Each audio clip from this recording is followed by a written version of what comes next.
اللہ کے حکم کو ماننا، رسول پاک صلی اللہ علیہ وسلم کی اطاعت کرنا، ان کی پیروی کرنا، اسی میں تمہارے لیے کامیابی ہے۔ خوشی منانا ہے، کس بات پر خوشی منانا ہے؟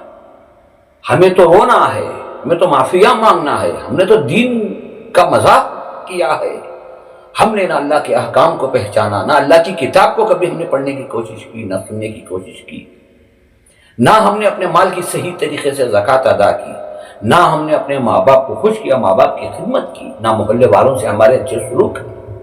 بس جشن منا لیا، بس ہم نے نعرے لگا لیے، بس ہم نے دعوے کر لیے، بس یہی کامیابی۔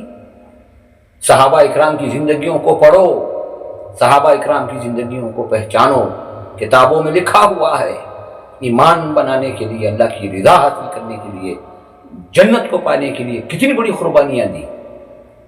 آج ہم سے ایک کٹے سے اٹھ کر مسجد میں داخل نہیں ہوا جا رہا ہے، جیب میں مال ہے لیکن کسی غریب کو اٹھا کر دینے کے لیے تیار نہیں ہے۔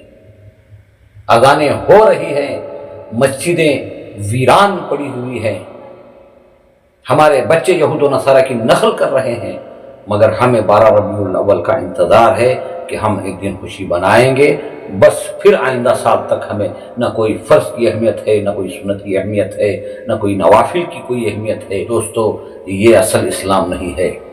اللہ کہتا ہے اِلَّا الَّذِينَ آمَنُوا وَعَمِلُوا الصَّالِحَاتِ فَلَهُمْ أَجْرٌ غَيْرُ مَمْنُونٍ۔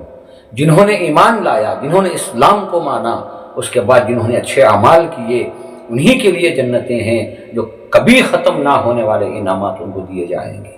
میں اصل زندگی، اصل دین ہمارا کیا ہے، ہم اس کو بھول چکے ہیں۔ کچھ ایسی رسم و روایات کے مطابق ہم نے زندگی گزاری ہے جس کا ہمیں کوئی یقین نہیں ہے کہ اس کے بدلے میں ہمیں کیا ملنے والا ہے، اس کے بدلے میں کیا ہمیں انعام ملنے والا ہے یا ہمیں سزا ملنے والی ہے۔ بہت ساری ایسی احادیث ہیں جس میں رسول اللہ صلی اللہ علیہ وسلم نے فرمایا فَمَنْ غَشِيَ فَلَيْسَ مِنِّي، جس نے دھوکہ کیا وہ ہم میں سے نہیں ہے۔ جو میرا امتی جھوٹ کہے گا اس کے پاس ایمان نہیں رہے گا۔ جھوٹ برائیوں کی جڑ ہے۔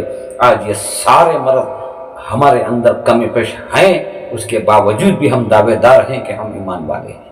اللہ ہمیں معاف کرے۔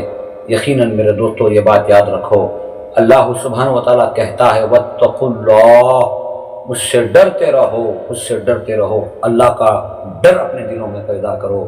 اللہ نے جس حال پر رکھا ہے اس حال پر راضی رہو، اور اس کے بعد جتنا ہم سے بن سکے اتنے اعمال کرنے کی کوشش کرو۔ موت کے بعد یہی اعمال ہمارے کام آئیں گے۔ یقیناً یہ بات اپنے ذہنوں میں رکھو۔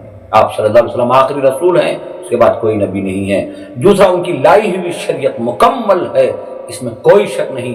جو اصول، جو ضابطے، جو قانون رسول پاک صلی اللہ علیہ وسلم نے بنائے ہیں وہی قیامت تک چلیں گے، اسی میں کامیابی ہے۔ تیسری بات جو ہے، جو ہمیں معلوم ہو چکا ہے اس پر عمل کی نیت بھی کرنا ہے اور عمل کرنے کی کوشش بھی کرنا ہے۔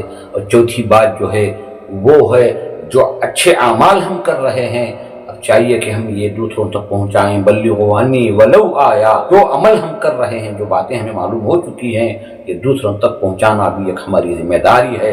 اللہ نے سورہ آل عمران کے اندر بھی کہا ہے کہ کنتم خیر امۃ اخرجت للناس تأمرون بالمعروف وتنہون عن المنکر، تم بہترین امت ہو۔ تم بہترین امت اس لیے ہو کیونکہ تم اچھے اعمال کرتی ہو اور دوسروں کو بھی اچھے اعمال کی دعوت دیتے ہو، اور خود بھی برائی سے بچتے ہو اور دوسروں کو بھی برائی سے بچانے کی کوشش کرتے ہو۔ یہی اصل مشن ہے ہمارا۔